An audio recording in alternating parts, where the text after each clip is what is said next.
मेरे चैनल को सब्सक्राइब करें और बेल आइकन को ऑल पे सेट करें। Hi everyone, welcome to my channel. आज हम एसक्यूसी का जो चेकिंग पॉइंट जो चेकिंग होता है प्रोसेस में, उसके बारे में बताने जा रहे हैं। जो क्वालिटी कंट्रोल डिपार्टमेंट होता है, जस्ट लाइक एक मतलब समाज में जैसे क्राइम वगैरह रोकने के लिए पुलिस रहता है, सीबीआई रहता है, ऐसे ही क्वालिटी कंट्रोल डिपार्टमेंट को स्पिनिंग में ऐसे ही दर्जा दिया जाता है। अगर उनका चेकिंग में रिपोर्ट सही आ गया तो प्रोडक्शन वाला, मेंटेनेंस वाला सब आराम से रहेंगे। अगर उसमें डिस्टर्बेंस आया, अगर फॉल्ट आया, अबनॉर्मलिटी आया, तो सबको पीछे पीछे भागना पड़ेगा, सही करना पड़ेगा। तो इसीलिए ऑब्जर्वेशन रिपोर्ट का इम्पोर्टेंस बहुत ज़्यादा है। ऑब्जर्वेशन रिपोर्ट जब होता है एसक्यूसी में, मतलब उसमें कम से कम अबनॉर्मलिटी आए तब जाके डिपार्टमेंट सही है माना जाता है। अगर अबनॉर्मलिटी रिपोर्ट बहुत ज़्यादा भरा हुआ है तो ये आप मान के चलो इन हाउस जो प्रोसेस का अंदर इतना अबनॉर्मलिटी है, जब ये धागा बन के तैयार हो जाएगा, आप डिस्पैच कर दोगी मार्केट में, तो आपको ज़रूर कंप्लेंट आएगा। तो कोशिश किया जाए जो एसक्यूसी चेकिंग रिपोर्ट में अबनॉर्मलिटी जो होता है कम से कम आए, मिनिमम आए। अगर आ भी गया तो तुरंत ही इसको अटेंड किया जाए, इसको रिपीट किया जाए, मतलब अटेंड हो गया करके, और इसका बढ़िया से तरीके से रिपोर्ट फाइलिंग होके रहे। ठीक है, आज उसके बारे में आपको बताने जा रहा हूँ। देखो, ये कॉटन प्लांट है, उसके ऑब्जर्वेशन रिपोर्ट के बारे में बता रहा हूँ। सबसे पहले तो जानिए ऑब्जेक्टिव्स, ये रिपोर्ट क्यों हम तैयार करते हैं। सबसे पहले देखिए, पहला पॉइंट है to check the process regarding abnormalities. तो अपना जो अबनॉर्मलिटी रहता है, समझ लो एग्जाम्पल किसी मशीन का ऑटो लेवलर बंद है और किसी में लेब से ज़्यादा आ रहा है, एग्जाम्पल किसी ड्राइंग में उस्टर ज़्यादा आ रहा है, तो ये सब अबनॉर्मलिटी बोलते हैं। और ये अबनॉर्मलिटी जो होता है, ये अगर कंटिन्यूएशन में रहेगा, मतलब डेली टू डेली वही चीज़ आता रहेगा, तो ये आप मान के चलिए आपकी कोई प्रोसेस में कंट्रोल नहीं है, और ये ज़रूर मतलब कंप्लेंट जो आएगा इसको मतलब इनवाइट करने वाली बात हो गया। तो इसीलिए सबसे पहले to check the process regarding abnormality, जो एसक्यूसी का इंचार्ज होता है या सीनियर ऑफिसर होता है, सुबह जब ड्यूटी आते हैं शुरू से पूरा मिक्सिंग से एक थरो राउंड मारते हैं, और उसमें क्या करते सब उसने छोटा पर्ची में लिख लेंगे ये चीज़ उनको मिला। उसके बाद पहले कागज़ में रिपोर्ट बनता था, आजकल कंप्यूटराइज मेलिंग हो जाता है, मतलब वो टाइप करेगा ये फॉल्ट है, मेंटेनेंस वाला, प्रोडक्शन वाला, डिपार्टमेंट का मिल का हेड है, इनको सबको फॉरवर्ड कर देंगे। तो वो सब चीज़ बहुत ध्यान देना पड़ता है।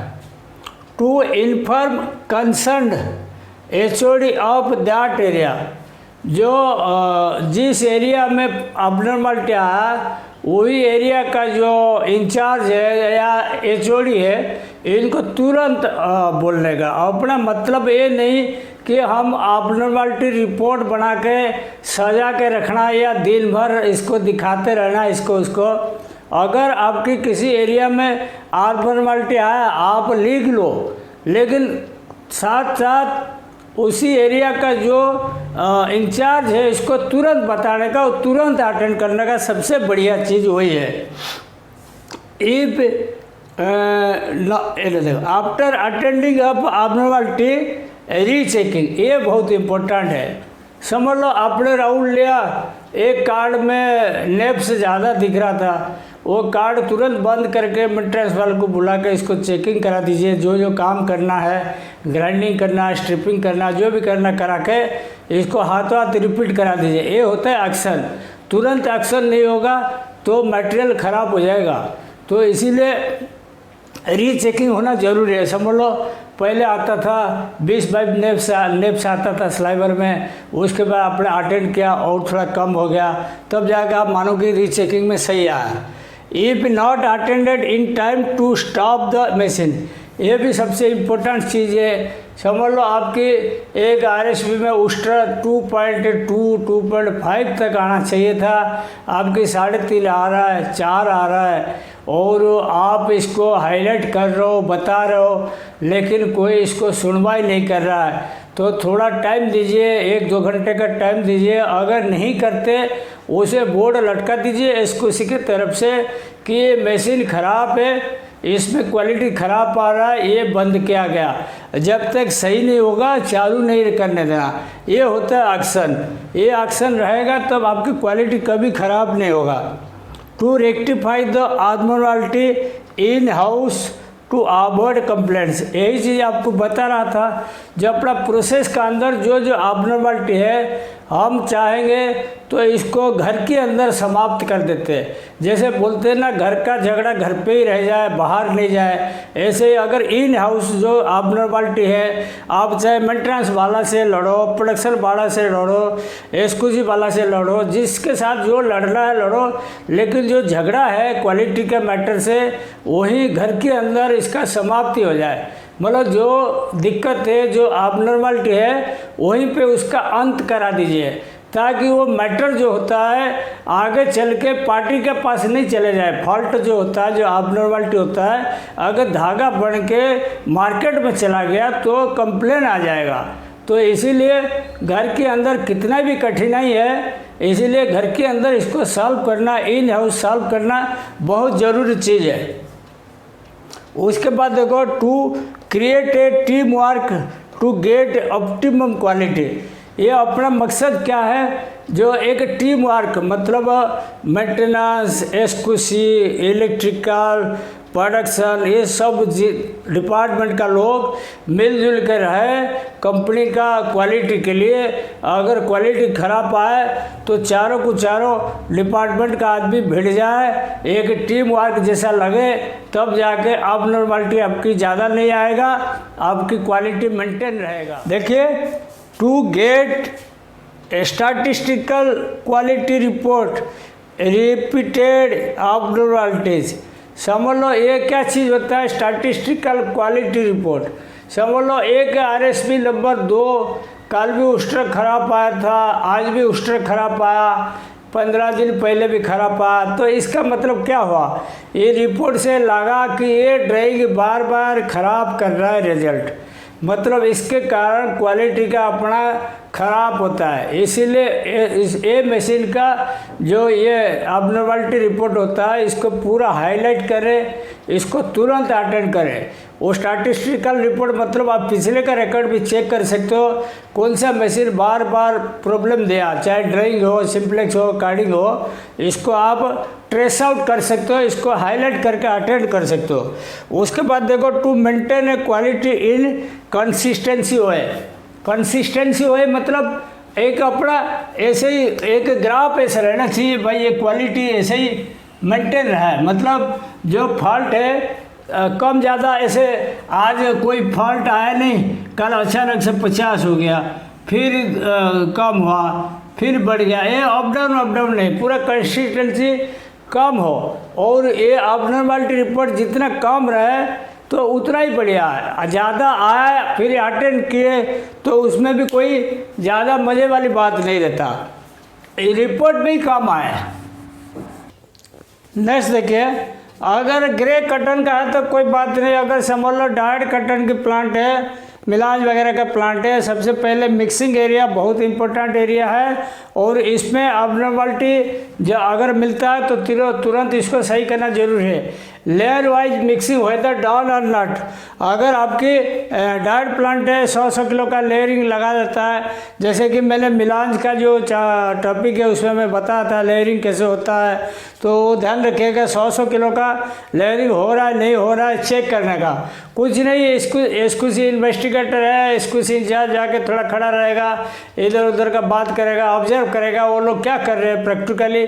मिक्सिंग का जो लेवर है बराबर वजन करके, लेयरिंग कर रहे हैं, 100 किलो का वजन कर रहे हैं नहीं कर रहे, वो सब, या ऐसे ही बेल से उठाए ऐसे लेकर डाल दिए ब्लेंडर में, तो वो लेयरिंग नहीं माना जाता, उसमें शेड वेरिएशन आता है, सब प्रकार का प्रॉब्लम आता है। ये lay down system number of waste packet to fix, मतलब आपके अगर ले डाउन, जैसे कटन का ले डाउन सिस्टम है, जैसे बेल प्रकार सिस्टम है, तो ये अगर आपकी है तो आप इसको क्या करना है, सब मतलब 60 बेल का मिक्सिंग लगता है, तो आपको 4 पकेट फिक्स रखना है, मतलब हर ले डाउन में 4 खाली जगह रखना, उसमें सब टोस्टे भरना, और ऐसे नहीं करना कभी 4 रखा, कभी 3 रखा, कभी 2 रखा, कभी 5-6 भी रखा, ऐसे नहीं करना कभी।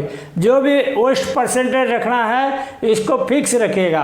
सब मतलब आपकी 60 बेल में 4 पकेट रखते हो तो 4 का रखने का, वो एक्सक्यूज वाला चेक करेगा।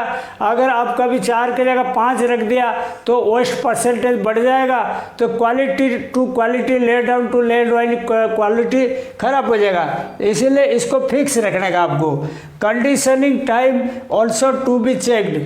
कंडीशनिंग टाइम क्या होता है, मिक्सिंग जैसे कंप्लीट हो गया, समझ लो आपकी तेल पानी उसमें यूज करते हो, एंटीस्टैटिक एजेंट हो, पानी अपने यूज करते हो, या ट्रीट भी यूज करते हो, तो उसका एक कंडीशनिंग टाइम रहता है। किसी मिक्सिंग में 12 घंटा ज़रूरत पड़ता है, किसी में 24 घंटा पड़ता है, कभी कभी लिनन वाला माल चला तो 72 घंटा की ज़रूरत पड़ता है। तो मटेरियल के हिसाब से जो कंडीशनिंग टाइम है उतना प्रॉपर देना पड़ता है। उसमें क्या, मिक्सिंग बोर्ड में बोर्ड रहता है कि इतना बजे मिक्सिंग कंप्लीट हुआ, जब स्टार्ट हुआ देखिए कितना देर के बाद चालू हुआ, ऐसा तो नहीं मिक्सिंग मतलब कंप्लीट हुआ अभी 1 घंटे बाद चालू कर दिया, 2 घंटे के बाद चालू कर दिया, तो इसमें क्या होता है मतलब नमी ज़्यादा रहता है मिक्सिंग में, जिसके कारण नेप्स वगैरह बढ़ जाता है। उसके बाद देखो vertical cutting of mixing whether done और नट, ये भी इम्पोर्टेंट है। शेड वेरिएशन वगैरह रोकने के लिए वर्टिकल कटिंग, मतलब जैसे आपको मिलाज की मिक्सिंग में बताया था, ऐसे समझ लो मिक्सिंग का स्टॉक है तो ऐसे ऐसे काटने का, आगे चलने का, ऐसे काट के लिया लाइन में डाला, ऐसे काट के लिया फिर लाइन में डाला, ऐसे ही काट काट के पूरा वहाँ तक जाने का, मतलब ऐसे ऊपर से ऐसे नीचे तक पूरा ज़मीन तक जाने का, फिर एक बार ख़त्म हो गया फिर और थोड़ा आगे जाके फिर काट के ऐसे जाना। जैसे अपन जन्मदिन में केक काटते हैं ऐसे ही मानिए, ऐसे ही जैसे अपन सीधा नीचे तक जाते हैं ऐसे ही पूरा नीचे तक जाने का, तब जाके शेड वेरिएशन रुकेगा। अगर इसमें आपको गलत मिलता है तो आप ज़रूर इसको एबनॉर्मलिटी में नोट कीजिए और तुरंत इसको हाईलाइट कीजिए। If antistatic agent use check its uniformity, अगर आप तेल पानी इस्तेमाल करते हो मिक्सिंग में, उसको देखो यूनिफॉर्मिटी देखो, मतलब बराबर पूरा एरिया में स्प्रे हुआ नहीं हुआ, और जब मतलब पानी के साथ मिला, ठंडी का मौसम है तो गर्म पानी के साथ किया नहीं किया, वो सब चीज़ पूरा चेक करने का। नंबर ऑफ टपलिंग शुड बी आज पर मटेरियल और नॉट टू बी स्किप्ड, मतलब जो मटेरियल के हिसाब से समझ लो आपकी 50% डार्क 50% ग्रे, तो उस केस में क्या करते हैं हम डबल टपलिंग करते हैं, क्योंकि 50-50 का चांस है उसमें मटेरियल मतलब शेड वेरिएशन आ जाएगा अगर बराबर मिक्सअप नहीं होगा। और कभी कभी देखो आपके 2% डार्क है, 98% ग्रे है, या 98% मतलब डायड है, 2% ग्रे है, या उल्टा भी समझो, तो ऐसे 2%, 3%, 5% ऐसे अगर डेप्थ है तो इसको सिंगल टपलिंग करेगा चल जाएगा, मतलब लेयरिंग के बाद एक टपलिंग कर देगा चल जाएगा। लेकिन वेरिएशन अगर मतलब 40-60, 50-50, 30-70 ऐसे अगर डायड और ग्रे फाइबर का कम्बिनेशन है, इसको डबल टपलिंग ज़रूर करना। और आपको मालूम होगा मिक्सिंग का जो ठेकेदार लोग होते हैं, ये हर जगह मिक्सिंग ठेकेदारी में चलता है, वो क्या डबल टपलिंग का पैसा मिलता है, कभी कभी मौका देख के सिंगल टपलिंग भी कर देते हैं। इसमें क्वालिटी का बहुत नुकसान होता है, कभी भी स्किप कोई करता है इसको एबनॉर्मलिटी पे लिखिए।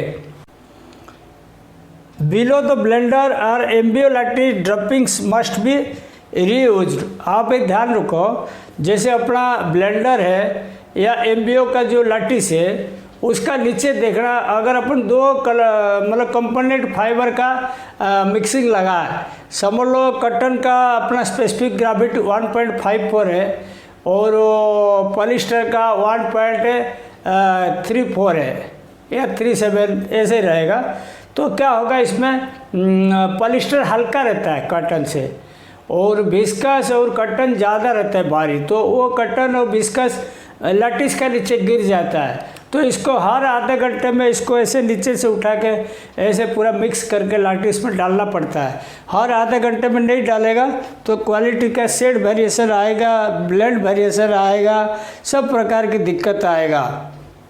सी the final mixing whether uniformed mixing mixed और नो जो uniform mixing mixed no shade variation. तो इसका मतलब क्या होता है, जब आपकी फाइनल मिक्सिंग तैयार हो जाएगा, इसको आप फिजिकली ऐसे देख सकते हो।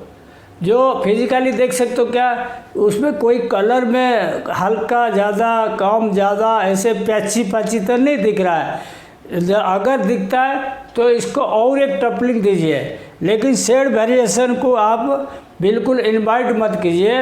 अगर आपको लगा, अगर जचा कि मिक्सिंग ठीक से नहीं हुई, हेरा फेरी हुई, तब इसको एक टपलिंग और कर दीजिए ताकि अपना प्रॉब्लम जो है घर के अंदर सॉल्व हो जाए। नहीं तो फिर ये कपड़ा मार्केट में जाएगा तो शेड वेरिएशन आएगा।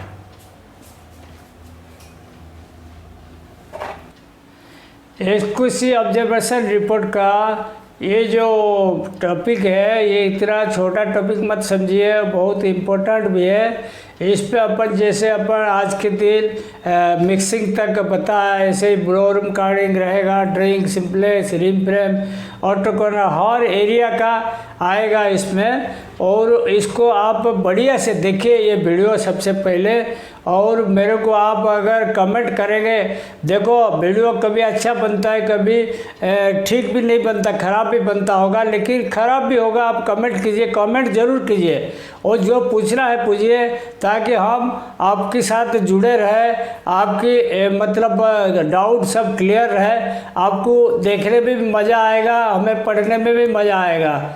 ठीक है, आज का टॉपिक यहीं मैं समाप्त करता हूँ। Thank you.